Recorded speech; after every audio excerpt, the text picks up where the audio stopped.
በስመ አብ ወወልድ ወመንፈስ ቅዱስ አህዱ አምላክ አሜን። የልዑል እግዚአብሔር ቤተሰቦች፣ የእናታችን የቅድስት ድንግል ማርያም የአስራት ልጆች፣ የቅዱሳን ወዳጆች በአምላካችን በእግዚአብሔር ሰላም እንደምን ዋላችሁ? ቸርነት፣ ምሕረት፣ ይቅርታ የባህሪ ገንዘቡ የሆነ አምላካችን እግዚአብሔር ለዚህ ሰዓት ያደረሰን ክብርና ምስጋና ለሱ ይሁን። ያው እንግዲህ መሽቶ የሚነጋው በፈጣሪ ፍቃድ ነው። ሁሌ ስንነሳም ስንገባም እናመሰግነው አምላካችን እግዚአብሔር ነው። እንግዲህ ወደ ዛሬ ትምህርት እንሄዳለን። በባለፈው መግቢያ ላይ በሰራሁት ቪዲዮ አዲስ አርዕስት ጀምረናል። ያም ምንድነው? የቤተ ክርስቲያን ታሪክ በዓለም መድረክ የሚል ነው። የቤተ ክርስቲያን በአጠቃላይ ከተመሰረተች ጊዜ አንስቶ ያለውን ሁኔታ ለመዳሰስ ለመመልከት ነው ማለት ነው። በዛ መግቢያ ላይ እንግዲህ የቤተ ክርስቲያን ትርጓሜዎች ስንት ናቸው የሚሉትን ትርጓሜዎች እና የቤተ ክርስቲያን ምሳሌዎችን ያየ ነው። በዛሬ ደግሞ የምንመለከተው በዚህ ቪዲዮ የቤተ ክርስቲያን ባህሪያት ወይም ይሄ ካራክተሪስቲክስ ይሄ የምንለው መለዮ ወይ ለይተን ቤተክርስቲያን ራሷን ለይተን የምናይበት የራሷ የሆነ መለያ ባህሪያት አላት፣ ጸባያት፣ እነሱን ነገሮች እንመለከታለን ማለት ነው። አንድ 4 5 የሚሆኑ ነጥቦች አሉ። እነሱን እንመለከታለን። በአክብሮት እንድትከታተሉን በልዑል እግዚአብሔር ስም እንጠይቃለን። የቤተ ክርስቲያን ባህሪያት ምን ምንድን ናቸው የሚለው፣ አንደኛ ቤተ ክርስቲያን አንዲት ናት ነው። ቤተ ክርስቲያን አንዲት ናት የሚል አንዱ መለያ ባህሪያት ነው። ቤተ ክርስቲያን አንዲት ናት ስንል ምን ማለታችን ነው ስንል፣ አንደኛ በአምልኮ ስርዓቷ ቤተ ክርስቲያን በአስተምህሮቷ አንዲት ናት እንላለን። በአስተምህሮ ስርዓቷ ማለታችን ምን ማለት ነው? ቤተ ክርስቲያን በፊትም ከተመሰረተች ጀምሮ አሁንም ባለው ሁኔታ የምታስተምረው ትምህርት አንድ ነው ማለት ነው። ያም ትምህርት አንተ የልዑል እግዚአብሔር ልጅ ነህ የሚል በጴጥሮስ የተገለጸው ክርስቶስ የእግዚአብሔር ልጅ፣ እግዚአብሔር አብ፣ እግዚአብሔር ወልድ፣ እግዚአብሔር መንፈስ ቅዱስ ይህ ሥላሴ የተገለጸበት ምስጢር በሐዲስ ኪዳን ያለውን አጠቃላይ በነገረ ድህነት ያለውን መሰረት ማለት ነው። ስለዚህ የሃይማኖት የክርስትና መሰረቱ ኢየሱስ ክርስቶስ ነው። ሐዋርያው ጳውሎስም እንዳለው ደግሞ ከተመሰረተው መሰረት ውጪ ማንም አይመስረት እንዳለው የክርስትናችን መሰረት ኢየሱስ ክርስቶስ ነው። እግዚአብሔር አብንም እግዚአብሔር መንፈስ ቅዱስንም እግዚአብሔር ወልድንም ደግሞ በመገለጽ ያየንባት እመቤታችን ቅድስት ድንግል ማርያም ናት። ነገረ ስጋዌ ነው ምስጢረ ሥላሴን የገለጸው። ነገረ ድህነት ደግሞ በእግዚአብሔር ወልድ በኢየሱስ ክርስቶስ የተፈጸመ ነው። ስለዚህ በዚህ በአጠቃላይ ያለው በሃይማኖት ያላት አስተምህሮ ትናንትናም ዛሬም ለወደፊትም አንድ ነው ማለት ነው። ቤተክርስቲያን አንዲት ናት ስንል ማለት ነው። ይህም መጽሐፍ ቅዱስ ሐዋርያው ቅዱስ ጳውሎስ በኤፌሶን መልእክቱ በምዕራፍ 4 ከቁጥር 5 ላይ አንድ ጌታ አለ፣ አንድ ሃይማኖት፣ አንዲት ጥምቀት በማለት የነገረን አንድ ጌታ በስጋ በባህሪ በመለኮቱ በአንድነት በሶስትነት ያለ ፈጣሪ እግዚአብሔር፣ በስጋ የተገለጸ እግዚአብሔር ወልድ፣ አንድ ሃይማኖት፣ ይሄው የተገለጸው ነገረ ድህነት፣ አንድ ጥምቀት፣ ልጅነት የምታሰጠው ሰው ከውሃና ከመንፈስ ካልተወለደ በስተቀር የእግዚአብሔር ልጅ ሊያገኝ አይችልም የሚለው ማለት ነው። ይህ የሃይማኖት የእምነት መሰረቷ አምልኮ የምትፈጽምበት ማለት ነው። በነገራችን በቅድስት ቤተክርስቲያናችን ላይ ሁላችን እንደምናውቀው አምልኮተ እግዚአብሔር አንድ ነው። የአምልኮ መገዛት፣ መንበርከክ፣ ውዳሴ ምስጋና መስጠት፣ ፈጣሪ ነህ ብሎ አምላክ ነህ ብሎ አስገኝ ነህ ብሎ ሁሉን ቻይ ነህ ብሎ የሚሰጠው አንድ ነው፣ ለእግዚአብሔር ነው። ለዛ ነው አንድ አምላክ አለ፣ በመፍጠር በማስገኘት ዓለምን በአሳልፈው በመኖር ከዓለም በፊት ያለ አሁን ያለ ለወደፊት የሚኖር አልፋ ወኦሜጋ የተባለው አንድ አምላክ አለ። የሚል አስተምህሮ አምልኮት የምንለው ለዚህ ለእግዚአብሔር የሚደረግ ለዚህ ለፈጣሪ የሚገዛውን መገዛት እና ምስጋና መስጠት አምልኮ እንለዋለን። ቤተክርስቲያናችን ይህንን ለፈጣሪ ብቻ ትሰጣለች ማለት ነው። ሌላው ተያይዞ የሚነሱ ነገሮች ሁላችን እንደምናውቀው ክርስቲያኖች ለቅዱሳን ክብር ይሰጣል። ለቅዱሳን በረከታችሁ ይደርብን ይባላል። ጸጋችሁ፣ ረድኤታችሁ፣ ቃል ኪዳናችሁ ይደርብን ይባላል። ትዕግስታችሁ ትምህርት ይሁነን፣ ጽናታችሁ ጽናት ይሁነን ተብሎ ይጸለያል። የምልጃ ደግሞ እግዚአብሔር ለቅዱሳኖቹን የሚሰማ ስለሆነ በሰጣችሁ ቃል ኪዳን እኛም እግዚአብሔር ይራዳን፣ ያግዘን፣ ይቅር ይበለን ተብሎ ይለመናል። ይሄ ምልጃ እንለዋለን። ስለዚህ ግን ደግሞ አምልኮት የሚባል ነገር እኛ ቤተክርስቲያን ላይ የለም። ያው ለምታውቁት ያው ጥያቄውን የሚያነሱ ሰዎች ያው ብዙ አምላክ ያመልካሉ የሚል ያነሳሉ። እሱም በሌላ ጊዜ እናነሳዋለን። ስለዚህ በአምልኮ ቅድስት ቤተክርስቲያናችን አንዲት ናት። አንድ እግዚአብሔር ታመልካለች። ሌላኛው ቤተክርስቲያን አንዲት ናት ስንል ምን ማለታችን ነው የሚለውን ስንመለከት ምእመናን እንደ አንድ ልብ መካሪ፣ እንደ አንድ ቃል ተናጋሪ ሆኖ በክርስቶስ ህብረት የሚፈጥሩባት አንድ ሐሳብ ያለ የሚኖርባቸው በቤተክርስቲያን አንድ ሐሳብ። ምክንያቱም ሁሉም የተሰበሰቡት የእግዚአብሔርን መንግስት ሊወርሱ ነው። በዓለም ላይ ብንመለከት ሁሉም የተለያየ አጀንዳ አለው። የኢኮኖሚ ጥያቄ ያለው፣ የጤና ጥያቄ ያለው፣ ሌላ የኢኩዊቲ ጥያቄ ያለው፣ የባያስድ ዲስክሪሚኔሽን ጥያቄ ያለው፣ ሌላዎች ነገሮች የተለያዩ ሳይድ ጎራ ይዘው ዓላማ አላቸው፣ ርዕዮት አላቸው።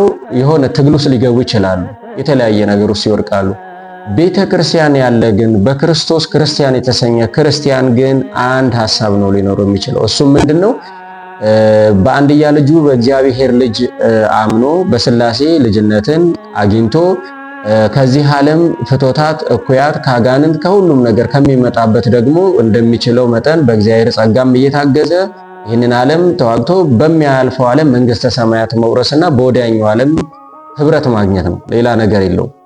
ሌላ ዓላማ፣ ሌላ አጀንዳ ሊኖረው አይችልም። ስለዚህ ይህንን ዓላማ ማስፈጸም ስላለባቸው ክርስቲያኖች ሊይዙት የሚገባው እንደ አንድ ልብ መካሪ፣ እንደ አንድ ቃል ተናጋሪ መሆን አለባቸው ነው የቤተክርስቲያን ባህሪያት። ያው እንደምታውቁት ይህንን ሳነሳ ያው ያያችሁ የምታዩት ሰዎች ያው እስከ መጨረሻው የምታዩት ሰዎች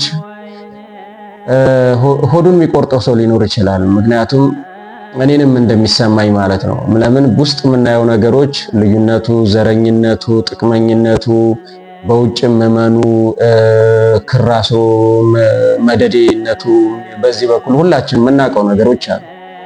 አንድ ነን ወይ? በእውነት የተጠራንበትን ዓላማስ እያከናወንን ነው የሚል ከውስጥ ከውጪ እኛ ሁላችን እውነት እንደ ቃሉ ነን ወይ የሚለው ጥያቄ እንደሚነሳ ምንም ጥርጥር የለውም። ግን መጽሐፉ ይላል እና እውነቱም ይሄ ነው። የተመሰረተበትም ዓላማም አካሄዱም መንፈሳዊ ሕይወቱም ይሄ ስለሆነ የቤተ ክርስቲያን አንድ ነን ስንል ምዕመናኑም በዚህ መንገድ ማሰብ አለባቸው፣ በዚህ መንገድ መሄድ አለባቸው የሚል ነው። ሌላኛው በአምልኮተ እግዚአብሔር ቅድም አንስተነዋል። ሌላኛው ቤተ ክርስቲያን አንዲት ናት ስንል የክርስቶስ አካል ናት ማለት ነው።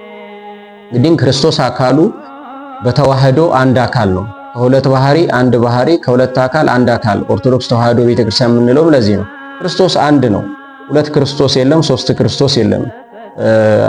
አንድ ነውና የክርስቶስ አካል ናት የሚለውን መጽሐፍ ቅዱስ በብዙ መንገድ ማስረጃ እናገኛለን። ለምሳሌ በአንደኛ ቆላስይስ በምዕራፍ 1 ከቁጥር 16 ላይ እርሱም ከሁሉ በፊት ነው፣ ሁሉም በእርሱ ተጋጥሟል፣ እርሱም የአካሉ ማለት የቤተ ክርስቲያን ራስ ነው በማለት ሁሉ በእርሱ እንደሆነ፣ ሁሉ ስለ እርሱ እንደሆነ፣ ሁሉ ነገር ደግሞ በእርሱ እንደተጋጠመ ስለ ጌታችን ኢየሱስ ክርስቶስ ነው እየነገረን ያለው። እንደገና ምንድን ያለ? እርሱም የአካሉ ማለት አለ የቤተ ክርስቲያን ራስ ነው አለ። የቤተ ክርስቲያን ራስ ማን ነው? ክርስቶስ ነው ማለት ነው። ክርስቶስ መሆኑን ይነግረን። እንደገናም ደግሞ በኤፌሶን መልእክቱ በምዕራፍ 1 ከቁጥር 20 ላይ ሁሉንም ከእግሩ በታች አስገዛለት፣ ከሁሉም በላይም ራስ እንዲሆን ለቤተ ክርስቲያን ሰጠው፣ እርሷም አካሉና ሁሉን በሁሉ የሚሞላ የእርሱ ሙላቱ ናት ይላል። እንግዲህ ቤተ ክርስቲያን የክርስቶስ ምንድናት? አካል ናት። ስለዚህ ሁሉ በእርሱ ሁሉን በሁሉ የሚሞላ የእርሱ ደግሞ ምንድናት? ሙላት ናት።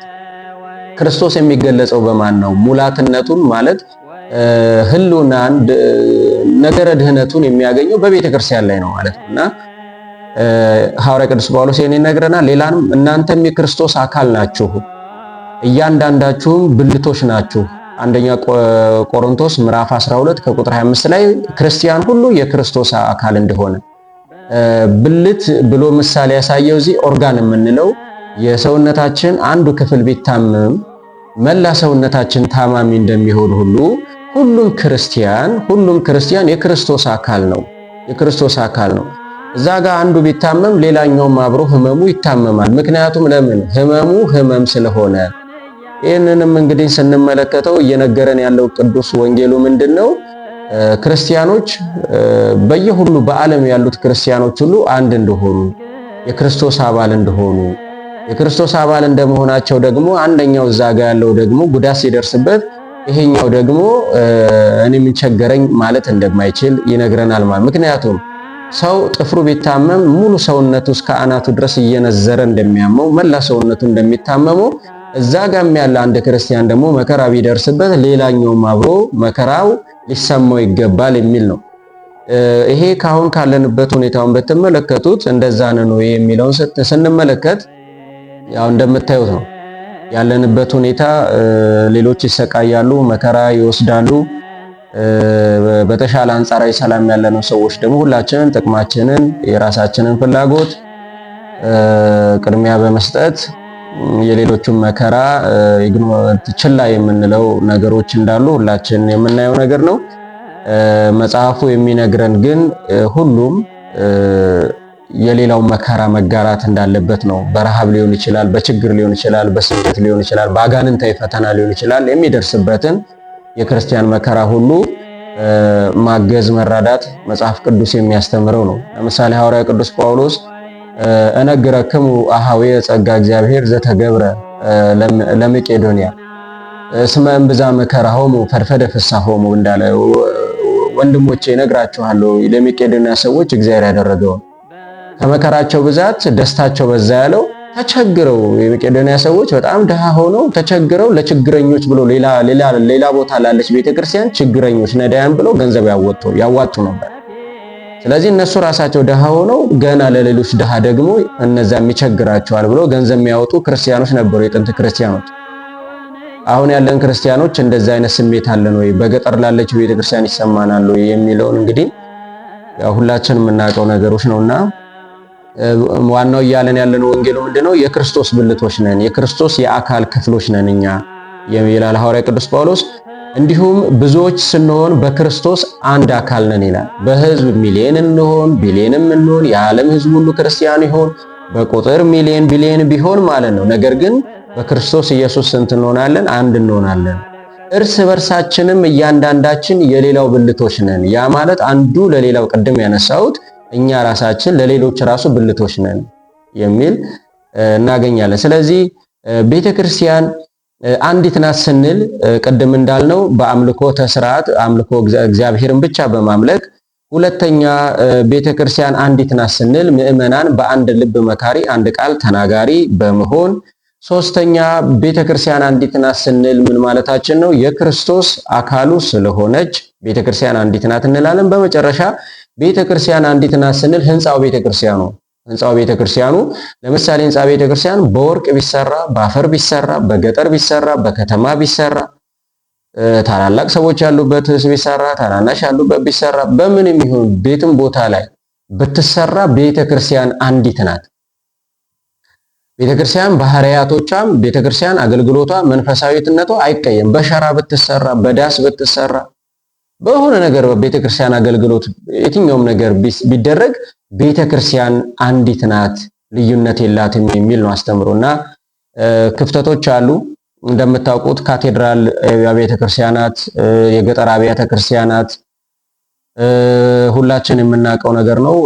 የገጠር አብያተ ክርስቲያናት እየተዘጉ እንጨታቸው በምስጥ እየበላው እየፈረሰ ካህናቶቹ እየተበተኑ እየተሰቃዩ እየተገደሉ እየታረዱ ብዙ ነገሮች ሲደርስ የከተማ አብያተ ክርስቲያናት ግን ሌላ ነገር ላይ ናቸው ያሉት እና ወቅት ያልጠበቀ የህንፃ አሰሪ ኮሚቴ፣ ወቅት ያልጠበቀ ልመና፣ ቦታ ጊዜ የማይመርጥ ፕላኒንግ የሌለው ማኔጅመንት፣ ከተማ ላይ ያሉ የፋይናንስ አድሚኒስትሬሽን የገንዘብ ብክነቶች ብዙ ነገሮች ናቸው እና ይሄ ከአድሚኒስትሬሽን ጋር ከወቅቱ ካሉት ከሚመሩት ሰዎች ጋር ካለው ህዝብ አስተሳሰብ ጋር የሚያዝና እሱ የሚዳሰስ ነው። ግን ቤተክርስቲያናዊ ትምህርት ምን ይላል? ቤተክርስቲያን የትም ብትሆን አንዲት ናት የሚለው የቤተክርስቲያናችን ትምህርት ነው፣ ትክክለኛውም ትምህርት ነው እና ሌላኛው የቤተክርስቲያን ባህሪያት የምንመለከተው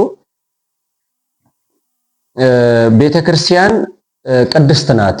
ቤተክርስቲያን ቅድስት ናት። ቤተክርስቲያን ከኒሳ እንተ አልብኪ አበሳ፣ ቤተክርስቲያን ቅድስት እንተ ቀደሰኪ ደመ መለኮት። ሰዓታት ላይ ቤተክርስቲያን ላይ የምናገለግለው ቤተክርስቲያን ቅድስት ናት። ማን የቀደሳት? ደመ መለኮት። በደመ መለኮት የተቀደሰች በክርስቶስ በኢየሱስ ክርስቶስ ደሙ በፍጡር ደም ያልሆነ በተዋህዶ በከበረው በእግዚአብሔር ደም የተቀደሰች ቤተክርስቲያን ቅድስት ናት። ቤተክርስቲያን ንጽሕት ናት። ማን ያነጻት? በመስቀል ላይ የተሰቀለው በመስቀል ላይ የመሰረታት ያነጻት የቀደሳት ናት ቤተክርስቲያን። ማን የመሰረታት ቤተክርስቲያንን? በመስቀል ላይ ሆኖ የመሰረታት ኢየሱስ ክርስቶስ ስለሆነ ቤተክርስቲያን ቅድስት ናት። ህዝቡም ቅዱስ ነው ስንል ምን ማለታችን ነው? ክርስቲያን የምንለው ክርስቲያኑ ቅዱስ ነው የተባለው እኔ ቅዱስ ነኝና እናንተም ቅዱሳን ሁኑ ተብሎ በዘሌዋውያን የተነገረው፣ ቅዱስ ጴጥሮስም ደግሞት እኔ ቅዱስ ነኝና እናንተም በኖራችሁ ሁሉ ምን በሉ ቅዱሳን ሁኑ። ስለዚህ እግዚአብሔር ቅዱስ ነው፣ ተከታዮቹም ቅዱሳን እንዲሆኑ የምታስተምር ቤተክርስቲያን ቅድስት ናት ማለት ነው። ቤተክርስቲያን ቅድስት ናት። ሐዋርያው ቅዱስ ጳውሎስ በኤፌሶን በምዕራፍ 5 ከቁጥር 26 ላይ ባሎች ሆይ ሚስቶቻችሁን ውደዱ፣ ክርስቶስ ቤተክርስቲያንን እንደወደዳት በውሃ መታጠብና ከቃሉ ጋር አንጽቶ እንደቀደሳት ስለ እርሷ ራሱን አሳልፎ እንደሰጠ በማለት በባልና በሚስት መካከል እና በክርስቶስና በቤተክርስቲያን ያለውን ተዛምዶ እያነጻጸረ ሐዋርያው ቅዱስ ጳውሎስ ይነግረናል ማለት ነው። በምንድን ነው ያነጻት? በውሃ መታጠብ። ወለደነ ዳግመ እማይ እመንፈስ ቅዱስ፣ ዳግመኛ በመንፈስ ቅዱስና በውሃ ነው እኛን የወለደን። የማን ልጆች እንድንሆን? የእግዚአብሔር ልጆች እንድንሆን። ስለዚህ በመንፈስ ቅዱስ ጸጋ ታትመን በውሃ በማየገቦ ልጅነትን አግኝተን ነጽተን የእሱ ቅዱስ መንግስቱን ወራሽ የምንሆን ክርስቲያኖች ሁሉ ቅዱሳን ነን፣ ወይ ደግሞ ለቅድስና የተጠራን ነን። ለቅድስና ዓላማ ለጽድቅ የተጠራን፣ ለጥፋት ሳይሆን ለልማት፣ ለህይወት፣ ለዘላለም ህይወት የተጠራን መሆናችን ቤተክርስቲያን ቅድስት ናት የምንለው በዚህ ነው ማለት ነው። ህንፃ ቤተክርስቲያኑንም ስንመለከት ቤተክርስቲያን ቅድስት ናት። በቤተክርስቲያን ግቢ ውስጥ ርኩሰት ነገር ሊፈጸም አይገባም። ዝሙት ሊፈጸም አይገባም። ስርቆት ሊፈጸም አይገባም። ማጭበርበር፣ ይሄ መጥፎ የምናያቸው ነገሮች ሁሉ በቤተክርስቲያን ሊፈጸም አይገባም። ለምን አይገባም? ቤተክርስቲያን ቅድስት ናት። ስለዚህ የክርስቶስ ቤተክርስቲያን በጎ ነገር የምንሰራበት እንጂ መጥፎ ነገር እንድንሰራበት አይደለም። ኃጢአት የሰራን ሰዎች ኃጢአታችንን እናቀልና እንቀደስበታለን። በስጋው ደግሞ እንታተማለን፣ በንስሐ እንታተማለን፣ በጸበሉ፣ በእምነቱ፣ በብዙ ነገሮች ነገረ ድህነት የምናገኝባቸው ወደ ክርስቶስ የምንቀርብባቸው ብዙ ስርዓት አላት ቤተክርስቲያን። እንነጻለን፣ እንቀደሳለን። ከዛ ውጭ ግን እዛ ውስጥ መሸቀጥ፣ መጥፎ ነገር ማድረግ፣ ስህተት መስራት ቤተክርስቲያን ባህሪያቶቿን የሚያዙ ስላልሆነ ይሄ ነው። ሌላኛው እዚሁ የምንመለከተው የሐዋርያት ሥራ ምዕራፍ 20 ከቁጥር 28 ላይ በገዛ ደሙ የዋጃትን የእግዚአብሔርን ቤተክርስቲያን ትጠብቁ ዘንድ መንፈስ ቅዱስ እናንተን ጳጳሳት አድርጎ ለሾመባት ለመንጋው ሁሉና ለራሳችሁ ተጠንቀቁ ይላል ሐዋርያ ቅዱስ ጳውሎስ። እኔ ከሄድኩ በኋላ ለመንጋው የማያስቡ የማይራሩ ጨካኞች ተኩላዎች ይነሳሉና ይላል። ስለዚህ ቤተክርስቲያን ክርስቶስ በደሙ ያጃት ናት። የተቤዣት ባጀ፣ ታደገ፣ አዳነ፣ በደሙ የገዛት በደሙ የራሱ ያደረጋት ናት ቤተክርስቲያን። ስለዚህ መንፈስ ቅዱስ ደግሞ እንቺን ቤተክርስቲያን እንድትጠብቁ የሰጣችሁ ስልጣን የሰጠው ማን ነው? እኛን አገልጋዮችን ነው፣ ካህናትን ነው፣ ዲያቆናትን ነው፣ ጳጳሳትን ነው፣ ቆሞሳት የቤተክርስቲያን አገልጋዮችን ነው የሰጠው። ስለዚህ ምንድነው ሐዋርያው ቅዱስ ጳውሎስ ያለው? እንቺ ቤተክርስቲያን ቅድስት ናት፣ በደሙ የተቤዠች ናት፣ የተዋጀች ናት። ነገር ግን እንቺን ቤተክርስቲያን እናንተ ጠብቁ፣ ራሳችሁንም ጠብቁ፣ ለራሳችሁም ቤተክርስቲያንንም ጠብቁ። ምክንያቱም እኔ ከሄድኩ በኋላ ለመንጋው የማይራሩ ጨካኞች ይመጣሉና እንዲሁም ደግሞ ብዙዎቹንም ደግሞ ያስኮበልላሉ በማለት ሐዋርያ ቅዱስ ጳውሎስ ይነግረናል ማለት ነው። ስለዚህ ቤተክርስቲያን በመዋቅሯ ህንጻዋን ስንመለከት፣ ግቢውን ስንመለከት ቅድስት ናት። ህዝቡን ክርስቲያኑንም ስንመለከት ቤተክርስቲያን ቅዱስ ህዝቡ ለቅድስና የተጠራ በክርስቶስ ማደሪያ ሊሆን የተጠራ የቅድስና ስብስብ ነው። ሌላኛው ቤተክርስቲያን የሁሉና በሁሉ ያለች ናት። ቤተክርስቲያን በሁሉና የሁሉ ያለች ናት ማለት ዩኒቨርሳል ማለት ምንድነው? ቤተክርስቲያን የመጽሐፍ ቅዱስ አንድ ጥቅስ እንመልከት። እዚህ ጋር ሐዋርያ ቅዱስ ጳውሎስ በገላትያ መልእክቱ በምዕራፍ 3 ከቁጥር 25 ላይ በእምነት በኩል ሁላችሁ በክርስቶስ ኢየሱስ የእግዚአብሔር ልጆች ናችሁ ይላል። በእምነት በኩል ሁላችሁ፣ በሌላ አይደለ፣ በዚህ በመማለጃ አይደለ፣ በዘር ሐረግ አይደለ፣ እስራኤላዊ ስለተባልክ አይደለ፣ ምናዊ ስለተባልክ አይደለ፣ በቀለም አይደለ፣ በሁሉም ነገር አይደለም። በእምነት በኩል ሁላችሁ በክርስቶስ ኢየሱስ የእግዚአብሔር ልጆች ናችሁና ከክርስቶስ ጋር አንድ ትሆኑ ዘንድ የተጠመቃችሁ ሁሉ ክርስቶስን ለብሳችኋል ይላል። ከክርስቶስ ጋር አንድ ትሆኑ ዘንድ በክርስቶስ የተጠመቃችሁ ሁሉ ክርስቶስን ምን ብላችኋታል? ለብሳችሁታል። ልበሱ ወለ ክርስቶስ፣ ክርስቶስን ልበሱት እንዳለ ሐዋርያው ክርስቶስን ምን ብላችኋል? ለብሳችሁታል። አይሁዳዊ የለ፣ የግሪክ ሰው የለ፣ ባሪያ የለ፣ ጨዋ ወይም ጌታ የለ፣ ወንድ የለ፣ ሴት የለም፣ ሁላችሁ በክርስቶስ ኢየሱስ አንድ ሰው ናችሁ ይላል። ስለዚህ ቤተክርስቲያን የሁሉ ናት ስንል በጎሳ፣ በነገድ፣ በወገን፣ በቀለም፣ በዘር ተከፋፍላ የምትሰጥ ቤተክርስቲያን የለችም። እንደምታውቁት የብሉይ ኪዳንን ታሪክ ስናጠና ታሪኩን የምናገኘው ነገር ምንድነው? እስራኤላዊ ያልሆነ ወደ ቤተ መቅደሳቸው አይገባም። ጸጉረ ልውጥ የሆነ አይገባም። የእስራኤላዊ የደብተራ ኦሪት አገልጋዮች የነበሩት ወደ 20 የሚሆኑት አገልጋዮች በየእርከናቸው የየራሳቸው ስራ ኖሯቸው ወደዛ እንዳይገባ ወደ እነሱ ቤተ መቅደስ እንዳይገባ ጸጉረ ልውጥ የሆነ አረማዊ የሆነ እንዳይገባ ይደረግ ነበር። ምክንያቱም ያው እግዚአብሔር ለእስራኤላውያን ነው የሚል አህዛብ የሚሏቸው እነዚህ በመደዴ አስተሳሰብ የሚኖሩ በዘላልነት የሚኖሩ ሁሉም ባፌ የሚሉ እነዛን አህዛብ ይሏቸዋል እስራኤላውያን። ስለዚህ እነሱ ሁሉ አይገቡም ተብሎ ጸጉረ ልውጥን የሚለዩ በር ላይ ይቀመጥ ነበር። አሁንስ በክርስቶስ ኢየሱስ ያመኑ ሁሉም ወደ ቤተ ክርስቲያን የሚመጡ አንተ ምናዊ ነህ፣ አንተ ከምናዊ ነህ ተብሎ ሊገለል መድሎ ሊደረግበት በቤተ ክርስቲያን እንደማይችል ይህንን የመጽሐፍ ቅዱስ ክፍል በደንብ መረዳት ያስፈልገናል ማለት ነው። ሌላ የመጨረሻው የቤተ ክርስቲያን ባህሪያት ውስጥ የምንመለከተው ቤተ ክርስቲያን ሐዋርያዊት ናት። ቤተ ክርስቲያን ሐዋርያዊት ናት ስንል ምን ማለታችን ነው? ቤተክርስቲያን የቆመችው በሐዋርያት ትምህርት ላይ ነው።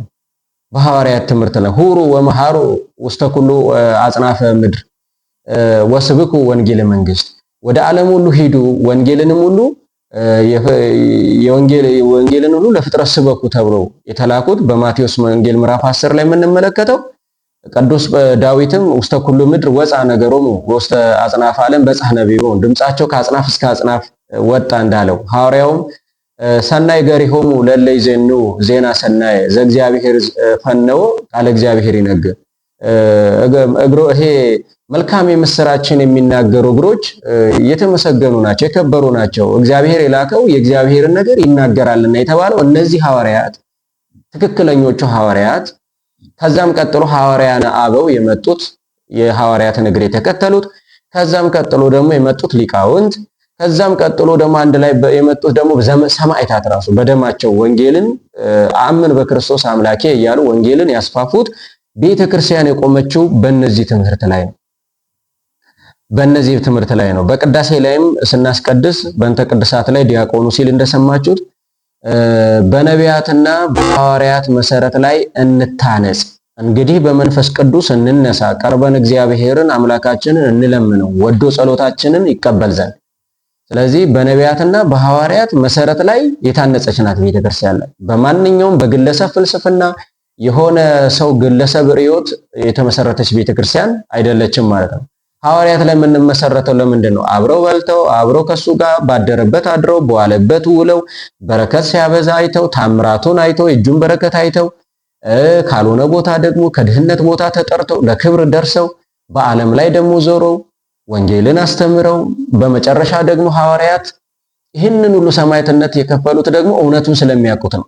በመጨረሻ ላይም ሕይወታቸው መጨረሻ ላይ የደረሰባቸው ምንድነው? ቅዱስ ጴጥሮስ ብትሉት ቁልቁል ተዘቅዝቆ ነው የሞተው። ቅዱስ ጳውሎስ ብትሉት በሰይፍ ተሰይፎ ነው የሞተው። እንድሪያስ ብትሉት ሀገረ በላ የተሰፌዶ እንደ ከብት እንዲሳር በልቶ፣ ግማሹ በመስቀል ኤክስ በመሰለ ተዘቅዝቆ፣ እንደ ቶማስ ያሉትን ደግሞ ሐዋርያ ቶማስ ህንደኬ ሄደውን ብትመለከቱት ቆዳው ተገፎ ሰውነቱ ላይ ጨው እየተደረገ በቆዳው አሸዋ እየተደረገ አረመኔ የሆኑ በጣም እጅግ አረመኔ የሆኑ አመለካከት ያላቸው አካላት ካኒባሊዝም ያለባቸው ሰፈሮች ሁሉ ገብተው ያንን ሁሉ መከራ አድርገው ያስተማሩት ወንጌል ነው ዛሬ ፈንጥቆ ቁጭ ብሎ ያለው። ዛሬ በእኛ ዘመን ያለነው የምንቀልድበት ወንጌል በሐዋርያትና በነቢያት መሰረት ላይ የተመሰረተ ወንጌል ነው ይሄ ወንጌል። ስለዚህ ቤተክርስቲያን ሐዋርያዊት ናት ስንል በማንኛውም መሰረት ላይ የተመሰረተ ሳይሆን በሐዋርያትና በነቢያት። ነቢያት ቀድሞ ትንቢት ተናገሩ። ነቢያት የተናገሩት ትንቢት በኢየሱስ ክርስቶስ ተፈጸመ። ኢየሱስ ክርስቶስ መፈጸሙ ደግሞ ሐዋርያት ሰበኩ ትላለ። በዚህ የተመሰረተች ናት ቤተክርስቲያን ማለት ነው። ሌላኛው ቤተክርስቲያን በሰማይም በምድርም ያለች ቤተክርስቲያን ናት። በሰማይም ያለች ማለት ምንድነው? በምድር ያለችው ቤተክርስቲያን ያው በስርዓተ ቤተክርስቲያን ላይ የተማራችሁ የቤተክርስቲያን ልጆች ሁሉ የምታውቁት ነው። ስርዓተ ሰማይ ተሰራ በምድር። በሰማይ ያለው ስርዓት በምድርም ተሰርቷል። እዚህ የምናየው ነገር ሁሉ በሰማይ ያለም ስርዓት ነውና በምድር ያለችው ቤተክርስቲያን ወልድ ዋህድ የምትለው ቤተክርስቲያን ስርዓቷም ከሰማይ ካለው ስርዓት ጋር የተያያዘ ነው። በምድር እያሉ በምድር በስጋ እያለን ሁላችን ከፍቶታት ከዚህ ከእኩያን አጋንንት ከሚያመጡብን ከፍቶተ ስጋ ውስጣችን ከሚያመጣብን ከብዙ መከራ እየተዋጋን ድል እየነሳን በድል በምንነሳበት በጌታችን በኢየሱስ ክርስቶስ በነገረ ድህነት ድል እየነሳን በቻልነው ለንስሐ ሞት የምንበቃባት ከዚህ ዓለምም ደግሞ ጻድቃን ቅዱሳን የሆኑ ሰዎች ሲያልፉ ሌሎችም እግዚአብሔር መረጣቸው ሲያልፍ ደግሞ በሰማይ ባለው ህብረት ላይም ደግሞ እግዚአብሔርን በአንድነት ከመላእክቱ ጋር ቅዱስ ቅዱስ ብለን የምናመሰግንበት በሰማይም በምድርም ግንኙነት ያላት ቤተክርስቲያን ናት። ቤተክርስቲያን በምድር ላይ ብቻ ስራዋን ሰርታ እንደ ምድራዊ ፍልስፍና እንደ ሳይንስ የሚያልፍ አይደለም። የሳይንስ ወይ ምድራዊ ዕውቀት ብታዩት ሰው በህይወት ውስጥ ካለ ድረስ በምድር የሚሰራበት የሙያ ዘርፍ ነው። ከዛ በህይወት ሲለየው ተከትሎት አይሄድም። ለሰማይ የሚጠቅመው ለነፍሱ የሚጠቅመው ነገር የለው። በመንፈሳዊ ያለው ግን የቤተክርስቲያን ትምህርት ምንድነው? የነፍሱንም ድህነት የሚያገኝበት የስጋውን በምድር ደግሞ የሚያሸንፍበት ናት ማለት ነው ቤተክርስቲያን። ስለዚህ ለዛ ነው ቤተክርስቲያናችን ሙታን ይስዕሉ ለሕያዋን ሕያዋን ይስዕሉ ለሙታን የምትለው። የሞቱት ለቆሙት ይጸልያሉ፣ በአጸደ ነፍስ ያሉት ማለት ነው። በአጸደ ስጋ ያሉት ደግሞ ነፍሳቸውን ይማር እያሉ የሚጸልዩ ግንኙነት ስላለ ነው። የሚቋረጥ ግንኙነት የለም ማለት ነው። እንግዲህ የቤተክርስቲያን ባህሪያት ባጭሩ ይሄንን ይመስላል። ለነበረን ጊዜ እግዚአብሔር ስሙ የተመሰገነ ይሁን።